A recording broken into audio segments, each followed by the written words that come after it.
back. Minister, thank you so much for your time. A lot of people then, in reacting to the news from this report by the Ombud, are saying, well, we told you so.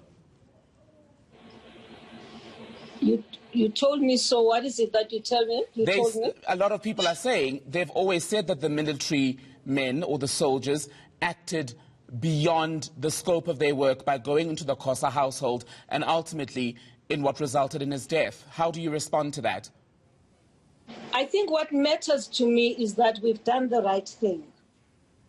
What is correct, what is the right thing is the fact that there was a problem. People raised the matter.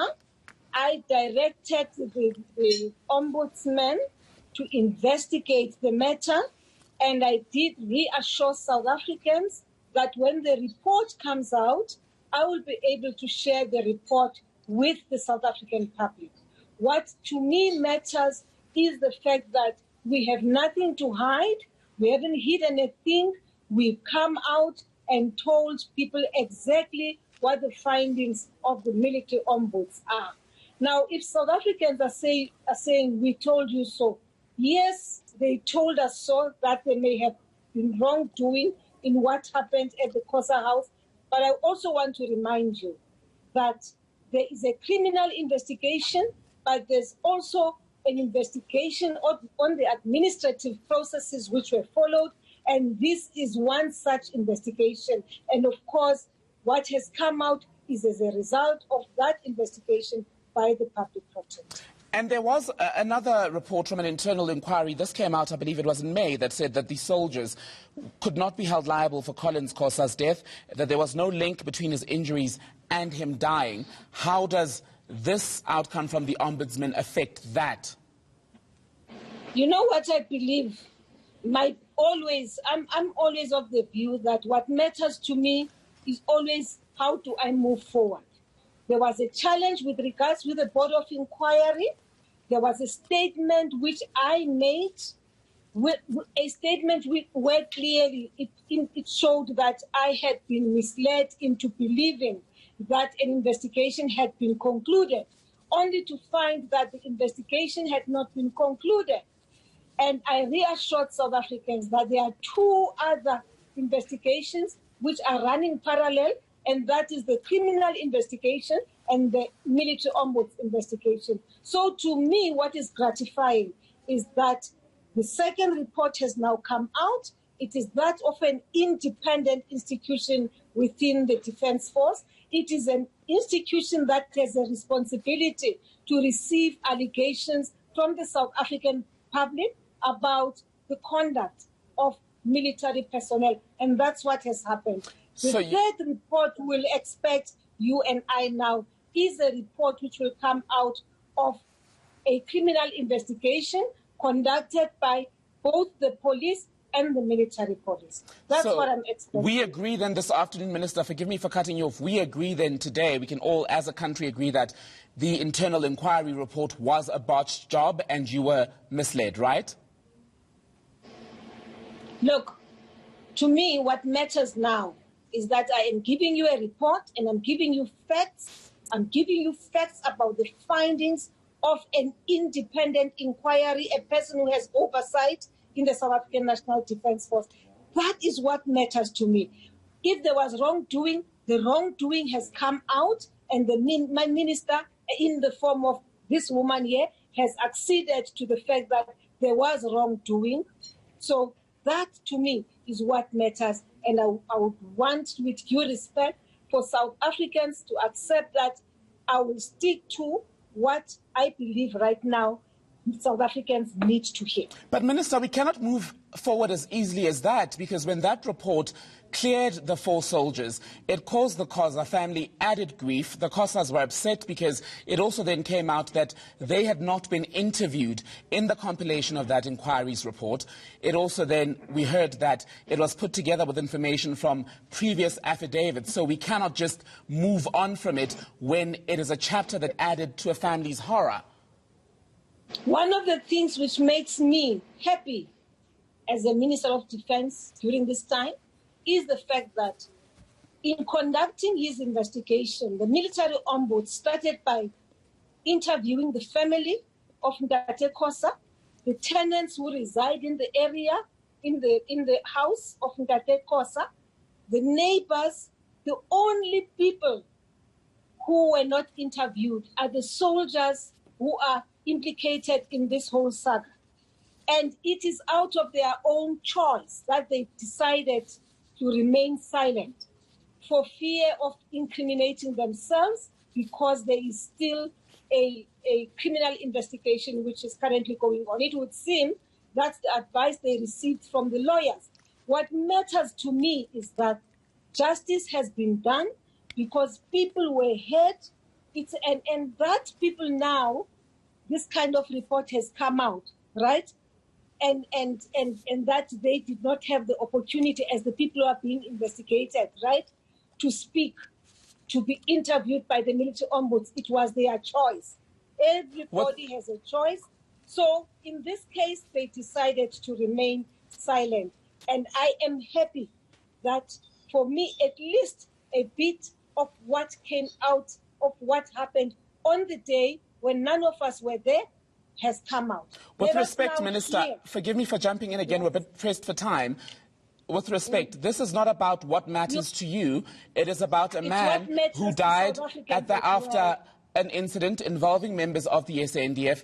It is about a grieving family that is not, so far, has not been happy with how those events were explained, and people who previously said that that inquiry's report in May was a whitewash. So, again, we cannot just move ahead from it because you want to focus on this new document.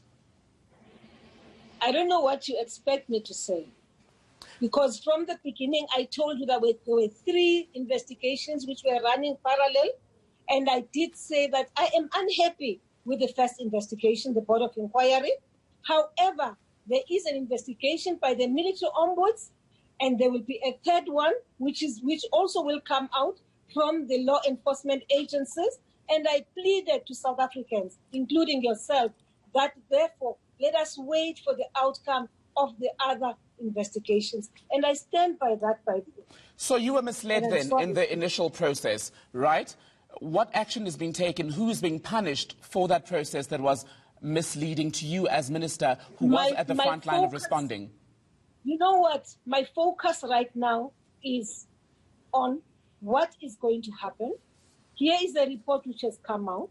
I've instructed the Chief of the South African National Defence Force to implement the recommendations which have come out of this report. I've also noted the findings which are contained in this report. And what now matters to me is what will come out of the final report, which deals with issues of the actual crime, if there was any crime committed in that house. That is what matters to me. And I believe that is what all of us should be preoccupying ourselves with.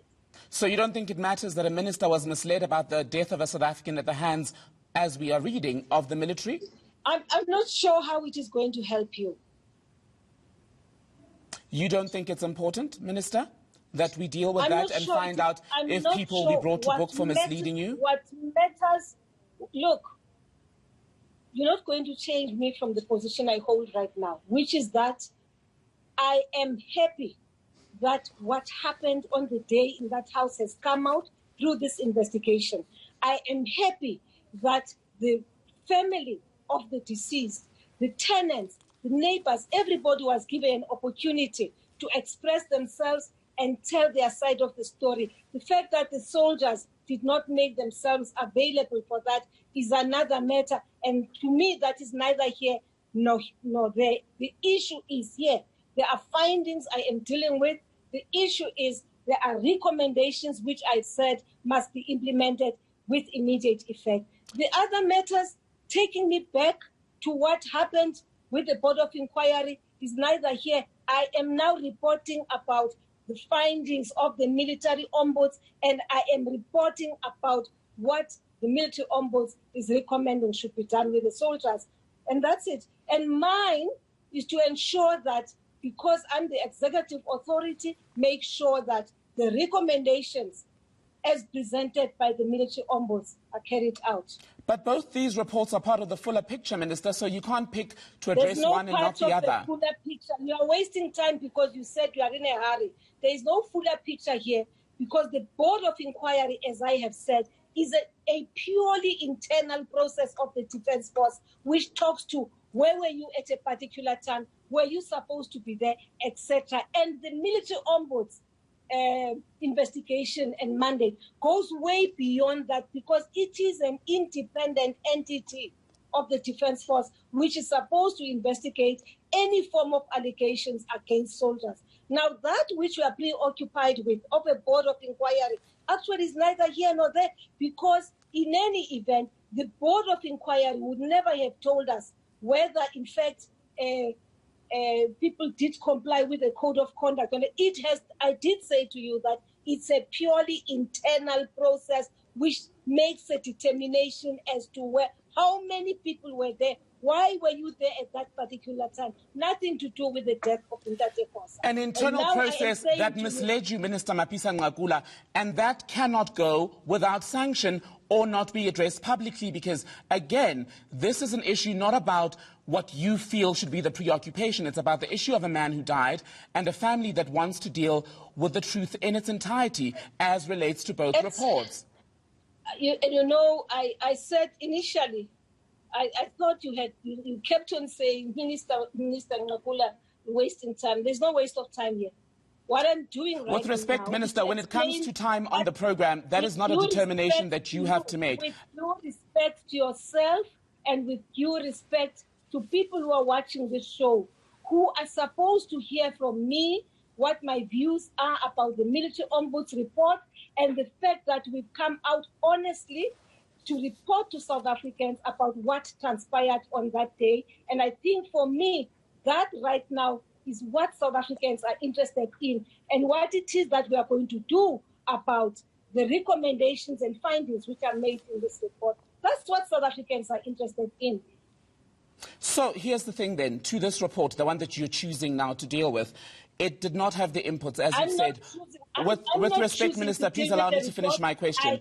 Minister Mapisa-Nqakula, please allow me to finish my question. I won't allow you. You will allow me to finish what But I'm saying. You had concluded, and now I'm starting my question. Minister, I will allow you to respond in full. Please, let's not do it this way. I wanted to ask you about the inputs of the soldiers, which you said were outstanding in putting together this report. They acted on the advice of their lawyers. So how do you think that would have affected the outcome? I have no lawyers for now. Listen, I don't know about lawyers. What I do have right now, which I've reported to the South African public, is the fact that the military ombuds and his team have investigated thoroughly the matters.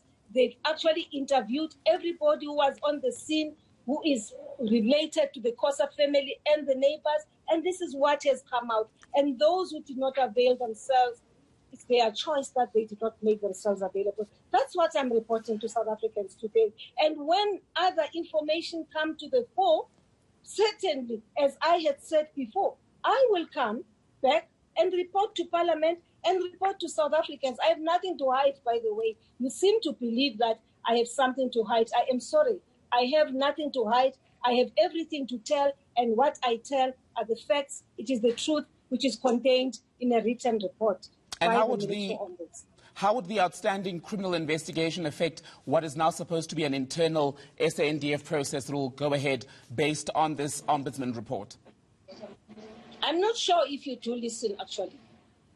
I'm not sure, because a military ombuds institution is an independent institution where all allegations against any soldier who is in uniform, that's where you take your allegations to. And they investigate independent of the Defence Force. And by the way, you can't even put their decisions on review. You take the decision as it is the recommendation, and you have an obligation to implement. Now you are saying to me, how will this, the criminal investigation, what have I to do with criminal investigation? I'm going to wait, like you, for the outcome of a criminal investigation, which is done by both the police and the military police. And of course, when it comes out, the law will take its course. And that was the question that I wanted to get to, Minister, about how the two processes would run. Let's leave it there. Defence Minister Nosiviwe Mapisa-Nqakula speaking to us on News Grid. Thank you.